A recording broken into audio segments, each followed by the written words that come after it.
eu acho que a nossa missão aqui é exatamente mostrar que nós somos figuras hoje que estamos na mídia quase todo dia, e nós temos uma responsabilidade muito grande com essas missões que nos foram atribuídas constitucionalmente, legalmente, e nós temos como juramento fazer com que as nossas atividades sejam cercadas do maior cuidado possível, de retidão, de honestidade.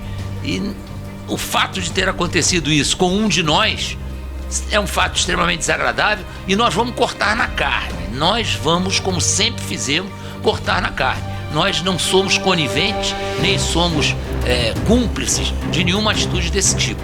Do requerimento, deputada Perpétua Almeida, que tem somado ao seu tempo mais 3 minutos pelo tempo de liderança. Deputada Perpétua tem a palavra por 8 minutos. Bom, presidente. Bom dia, colegas parlamentares, senhores da mesa, na pessoa do general Augusto Heleno, eu cumprimento todos os senhores.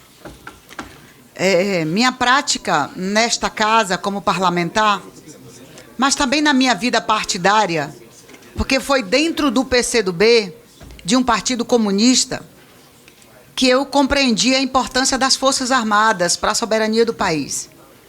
Eu não aprendi isso no convento, na temporada que eu passei lá. Eu aprendi foi no PCdoB. E aqui, nesse parlamento, a bancada do PCdoB tem sido uma das bancadas que mais tem levantado a importância da soberania nacional, de um país forte, de um país livre, onde não se faz alinhamento automático com nenhum outro país. Foi dentro do PCdoB e depois reforçado pela minha convivência com as Forças Armadas que eu aprendi que nação não tem amigos. Cada nação tem seus interesses. Então, quero aqui reafirmar a minha convicção de que eu acredito que as Forças Armadas, e neste caso, especialmente a FAB, deve estar lamentando muito o que ocorreu, porque não concorda em absolutamente nada com esse tipo de gente nos quadros das Forças Armadas. Porque, além desse senhor ter exposto as Forças Armadas brasileiras, expôs o país, expôs a instituição Presidência da República. No que pese eu discordar de quase tudo do presidente Bolsonaro, do que ele faz e do que ele diz. Mas eu respeito a instituição Presidência da República. E aqui tenho me preocupado em tratar as questões desta forma. Então, eu acredito especialmente que as Forças Armadas, e neste caso, principalmente a FAB, está completamente fora disso.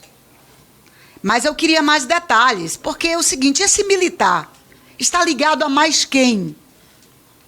Eu sei que deve ter uma investigação interna. Vocês devem estar procurando o fio de tudo isso. Porque é provável que tenha mais gente envolvida nisso. E penso que as Forças Armadas e o GSI são os primeiros interessados a esclarecer essa situação, para poder tirar a FAB de qualquer desconfiança da sociedade e para fora. Porque olha o tamanho da exposição, você ter 39 quilos de cocaína no avião presidencial. Aliás, um governo onde tem a maioria possível de militares, depois da redemocratização do país. Mas também penso que depois da redemocratização do país, este é o governo onde os militares estão mais sendo expostos, general Heleno. Em conversas com vários militares com quem eu tenho acesso, eu tenho dito isso. Disse isso aqui para o ministro da Defesa. Me preocupa muito. Eu estou vendo muita exposição das Forças Armadas. E à medida em que o governo cai, vejo também uma queda na credibilidade das Forças Armadas. E isso me preocupa. Porque eu olho para as Forças Armadas como instituição de Estado. Não são instituições que devem servir a governo A ou B. Elas devem servir ao país, ao Estado brasileiro.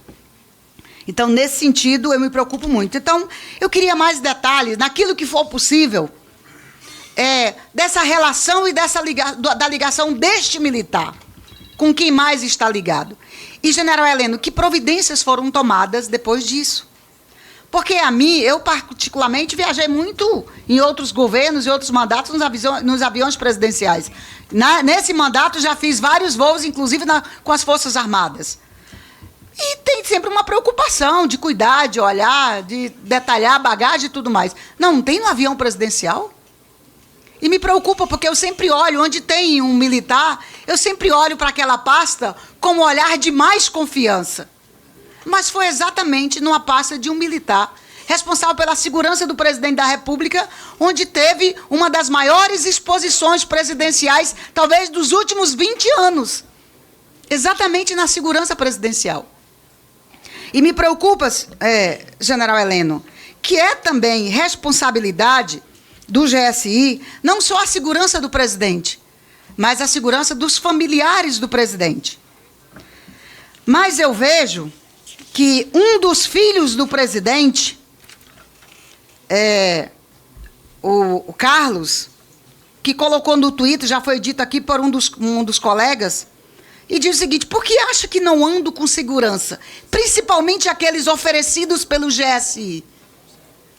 General Heleno, que desconfiança tem o filho do presidente da República com o GSI, dirigido por um militar de alta patente como o senhor? Que desconfiança é essa? Ele fala, inclusive, mas se viemos aqui para deixar uma mensagem, creio que essa faz parte dela, mesmo que isso me custe a vida. E nesse mesmo comentário de Twitter, ele diz que está sendo ameaçado por pessoas de fora e diz, e de outros. Dá para entender que os de outro é de dentro? Tem alguém do GSI ameaçando o filho do presidente da República? É muita preocupação. E mais uma preocupação minha sobre a exposição dos militares. O próprio filho do presidente da República diz o seguinte, ele coloca, inclusive, uma agressão muito forte ao vice-presidente da República, que eu não estou encontrando agora a frase que ele disse, mas ele é muito duro. E depois tem mais esse tal Olavo de Carvalho. Eu nunca vi tanta exposição das Forças Armadas por uma pessoa tão próxima ao presidente da República.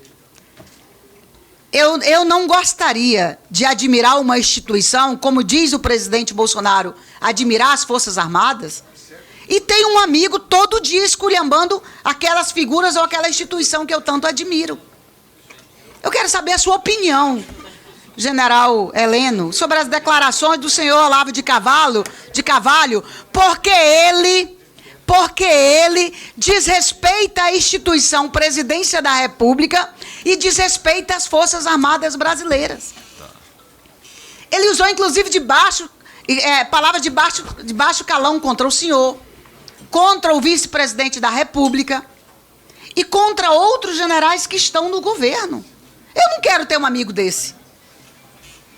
Eu, admirando as Forças Armadas, estando na presidência da República, como está o presidente Bolsonaro, e tendo um amigo desse, eu já teria dispensado.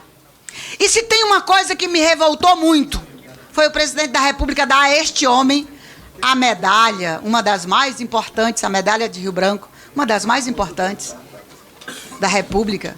Inclusive no mesmo dia que recebeu o vice-presidente da República. Que defesa é essa que o presidente da República faz das Forças Armadas e dos militares, quando o seu guru desrespeita constantemente as Forças Armadas do país?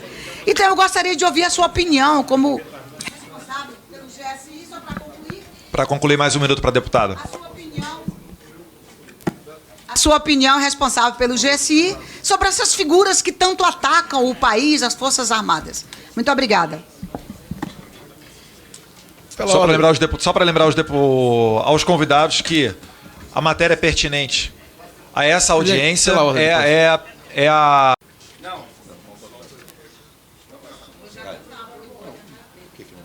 O presidente está sem som.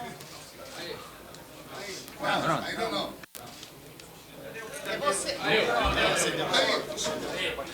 Bom, eu quero agradecer aos digníssimos parlamentares que dirigiram as perguntas. Estou surpreendido por serem 5 minutos, porque pela quantidade de perguntas e pelos assuntos que abordaram, eu teria que resolver todos os problemas do Brasil em 5 minutos, não dá. né? Mas vamos tentar, pelo menos, responder alguma coisa do que for perguntar. Eu vou me ater ao motivo da audiência exatamente por isso. Meu tempo aqui não dá para resolver os problemas que colocaram. Bom, uma das coisas que eu queria comentar imediatamente, porque houve uma deturpação por parte da imprensa, eu em nenhum momento disse que o fato em si tinha sido um azar do sargento.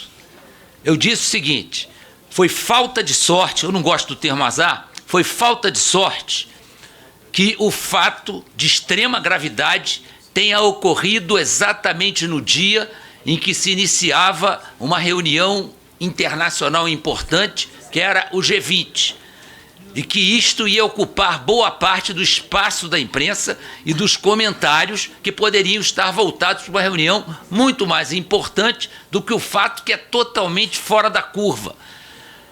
Mais um detalhe: há 80 anos o GSI provê segurança de presidente da República, o GSI com diversos nomes, os mais variados nomes. 80 anos. Nós jamais tivemos um incidente com o presidente da República. Então, qualquer acusação de incompetência ao GSI não me atinge. Atinge uma série de ministros que ocuparam o GSI e que jamais aconteceu um incidente com o presidente da República. O único incidente mais grave que aconteceu foi com o presidente Sarney, uma machadada que deram no ônibus dele no Rio de Janeiro. Sem que ele fosse atingido, ele nem estava dentro do ônibus. Então, eu estou defendendo aqui todos os meus anteriores ocupantes desse cargo, que se tivesse alguma coisa acontecido, eu até aceitaria a acusação, mas sem nada que possa ter essa acusação, a acusação infundada e não faz o menor sentido. A outra coisa que eu disse para uma jornalista, é que eu teria que ter bola de cristal para adivinhar que aquela aeronave da Força Aérea Brasileira estava transportando cocaína. Disse isso não porque quisesse me isentar, porque aquela aeronave não era objeto de revista do GSI. O GSI é responsável por revistas detalhadas dos aviões que vão ser utilizados pelo presidente, pelo vice-presidente da República. Está em decreto isso, também não dá para discutir. Então, esses são os dois primeiros esclarecimentos que eu queria fazer com relação ao que o presidente falou, que foi pena que o sargento não tenha sido preso na Indonésia. É óbvio que isso não é uma declaração amparada em qualquer coisa jurídica, é uma declaração de desabafo pela vergonha, que isso já foi caracterizado aqui por mim e pelos dois companheiros, que nós passamos. Agora, vergonha nós estamos acostumados a passar, hein?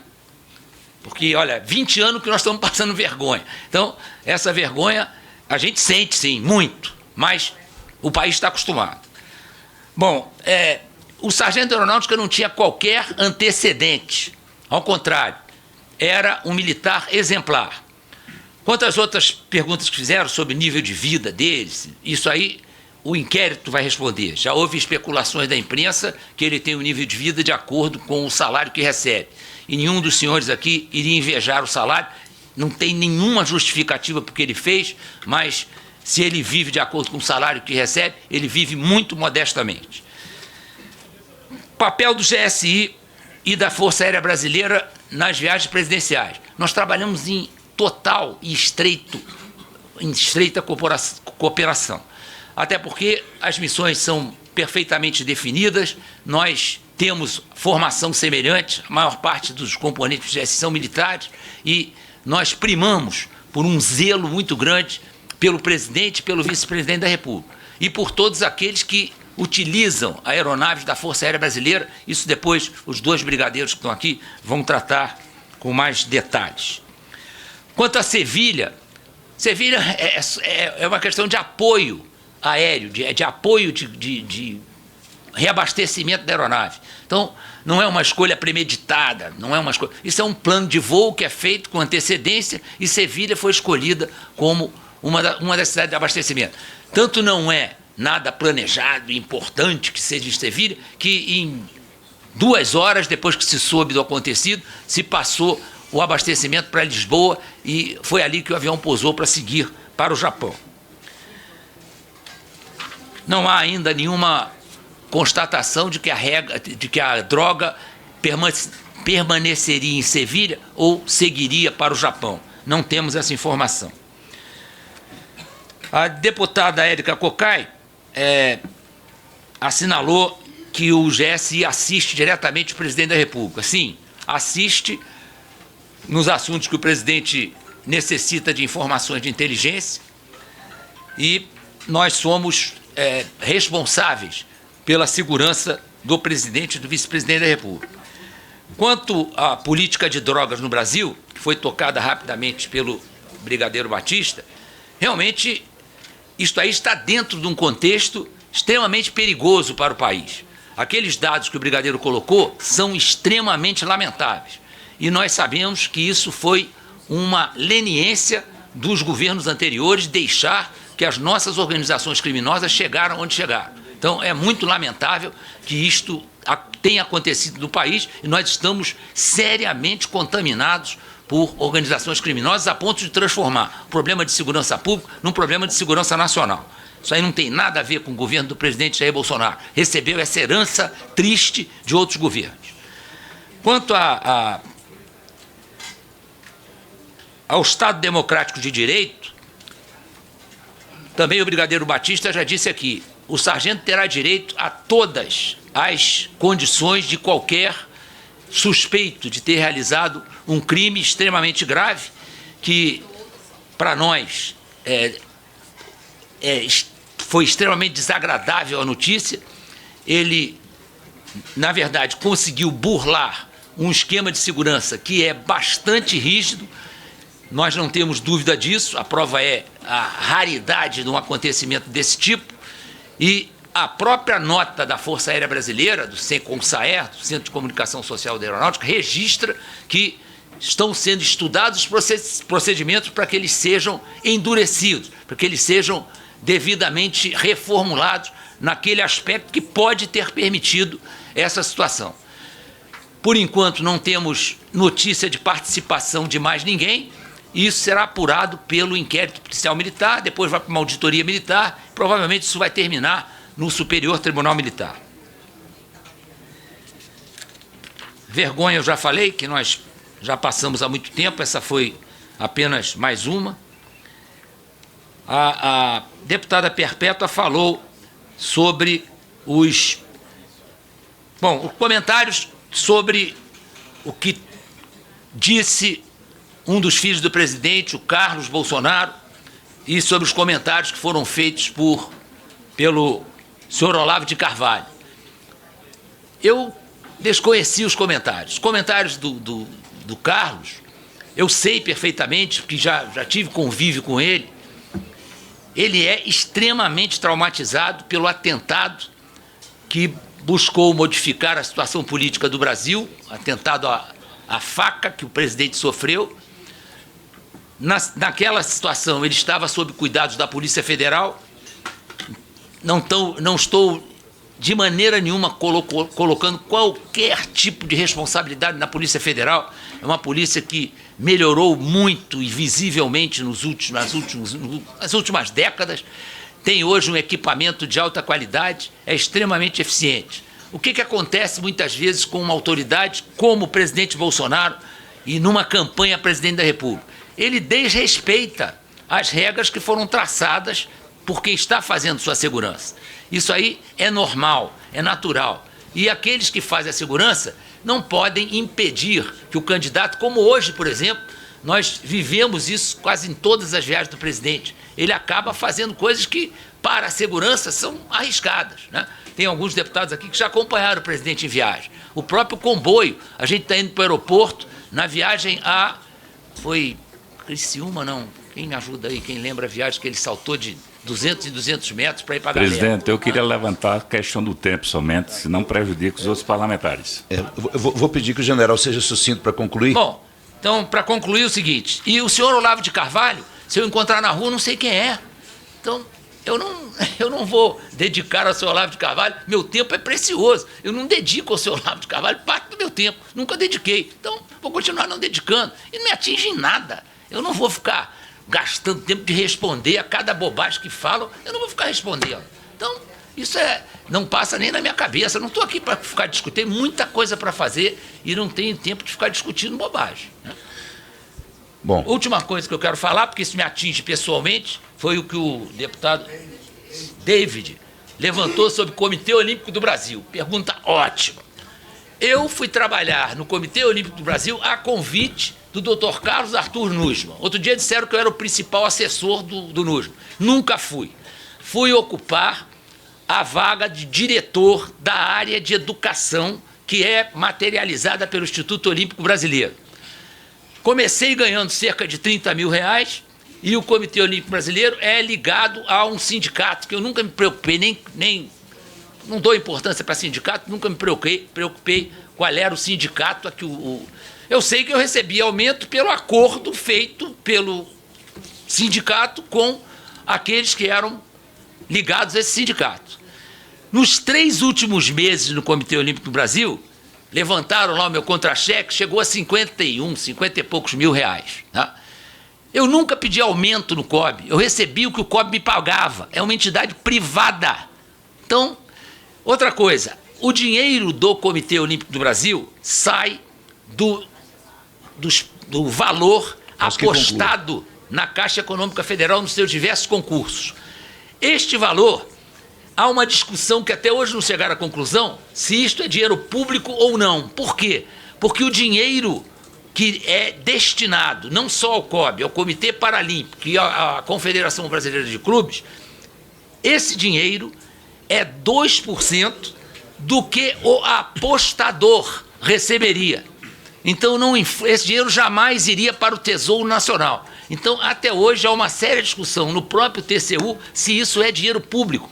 Só que eu ganhava honestamente, trabalhava muito no COB. Formamos mais de 1.000 gestores esportivos. Formamos mais de 300 treinadores. Eu não tenho vergonha nenhuma de ter sido bem pago, como os senhores aqui, a grande maioria, não tem vergonha. Eu tenho vergonha do que eu recebo no Exército. Isso eu tenho vergonha. Que eu mostrar para o meu filho que eu sou general de Exército e ganho líquido R$19 mil, eu tenho vergonha, né? Agora, do dinheiro que eu recebia no COB, eu ganhava honestamente. E foi a única vez, eu sempre brinco isso, foi a única vez que eu ia no restaurante e olhava o cardápio pelo lado esquerdo. Que eu sempre olhei no restaurante, eu e meus filhos, o cardápio pelo lado direito. General, muito obrigado. Olha, eu peço assim, eu até fui mais flexível com o general. Ministro do GSI, general Heleno, tem a palavra por 5 minutos para responder aos questionamentos. E, na sequência, o Tenente Brigadeiro Eduardo Batista e Tenente Brigadeiro Eduardo Amaral. Tem a palavra, general. Antes de eu começar a responder essas perguntas mais recentes, eu vou fazer uma modesta e humilde sugestão a essa casa. Os tempos destinados a quem questiona e a quem responde são completamente... Porque eu tenho 50 minutos de pergunta, aí tive 5 minutos para responder. Agora mais 20 e poucos minutos, tenho... Quanto tempo? 5 minutos. Pô, é difícil apurar um fato assim, é para massacrar o camarada que vem aqui, mas tudo bem. Eu só estou sugerindo para pensarem nesse... Não. Para pensarem na divisão desse tempo, que certamente vai ter tá muito injusta, viu? Eu vou apelar para a Comissão de Direitos Humanos para esse tempo ser modificado. Mas vamos lá. Bom, na abertura, porque não tinha muita coisa para falar. Bom, quanto à vida pregressa do sargento e quanto ao problema de avaliação, as nossas Forças Armadas têm um orgulho muito grande de ter nas suas promoções um único critério que é levado em conta, que é a meritocracia. E essa meritocracia não é por ouvir ou por olhar, ela é montada em cima de uma didática e de uma metodologia de julgamento das pessoas, de conceito dado não só pelos subordinados e pelos superiores, mas inclusive pelos pares.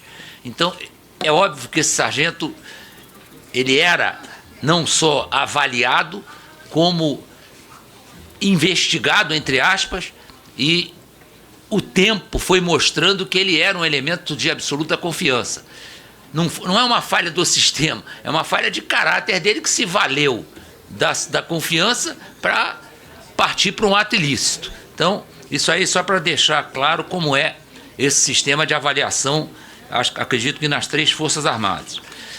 Quanto ao que eu disse de não ter efetivo, eu em nenhum momento disse isso. Uma coisa que eu tenho batido muito com as pessoas que eu conheço da imprensa. Não são meus amigos, que os próprios jornalistas dizem que não têm amigos, mas são pessoas que eu prezo, que têm uma capacidade enorme de, inclusive um trabalho muito duro de acompanhar todas as atividades que acontecem aqui em Brasília e em outros estados, e eu tenho comentado com ele. O Estado Democrático de Direito, um dos seus pilares é a imprensa livre. Livre mesmo. Pode colocar o que quiser, pode escrever o que quiser, mas tem que ter uma moeda de troca, que é a honestidade intelectual do jornalista. O jornalista que produz notícias baseadas em fatos que inexistiram, fatos que são torcidos pelo jornalista, isso para mim é desonestidade intelectual. E isso é muito desagradável porque o espaço para responder normalmente é nenhum. Esse caso do efetivo que eu disse é o seguinte: é quase impossível dispor de um efetivo, tanto no campo militar quanto no campo do GSI, que possa estar permanentemente voltado para a segurança da aeronave em termos de entrada de gente, saída de material, entrada de material. Nós temos um espaço que antecede e que acontece após a viagem, onde há uma atenção especial para esses aspectos. Fora isso, alguma coisa que seja planejada e que seja utilizada. E outro ponto que foi muito bem citado aí foi a rotina. A rotina é inimiga. O deputado Paulo Ramos fez essa citação com muita propriedade. Nós que somos militares sabemos que até a segurança de quartel, quando não acontece nada, a rotina acaba fazendo com que essa segurança cometa falhas. Então, isto aí é um ponto que tem que ser cuidado, e eu tenho certeza que a Força Aérea sabe disso e está cuidando desse problema. Nós não podemos fazer da rotina alguma coisa que prejudique a segurança. Com relação a Sevilha, eu vou deixar que os companheiros da Força Aérea expliquem. Agradeço ao deputado Paulo Ramos pela manifestação de solidariedade, o deputado Lupion, e eu acho que a nossa missão aqui é exatamente mostrar que nós somos figuras hoje que estamos na mídia quase todo dia, e nós temos uma responsabilidade muito grande com essas missões que nos foram atribuídas constitucionalmente, legalmente, e nós temos como juramento fazer com que as nossas atividades sejam cercadas do maior cuidado possível, de retidão, de honestidade. E o fato de ter acontecido isso com um de nós é um fato extremamente desagradável, e nós vamos cortar na carne. Nós vamos, como sempre fizemos, cortar na carne. Nós não somos coniventes, nem somos cúmplices de nenhuma atitude desse tipo. Então podem estar certos que isso tem todo o seu lado ruim e tem uma pequena parcela de lado bom, que é nos alertar para alguma coisa que o inquérito vai mostrar e que nós vamos sanar ao longo do tempo. Muito obrigado. Deputado Tenente Brigadeiro Batista.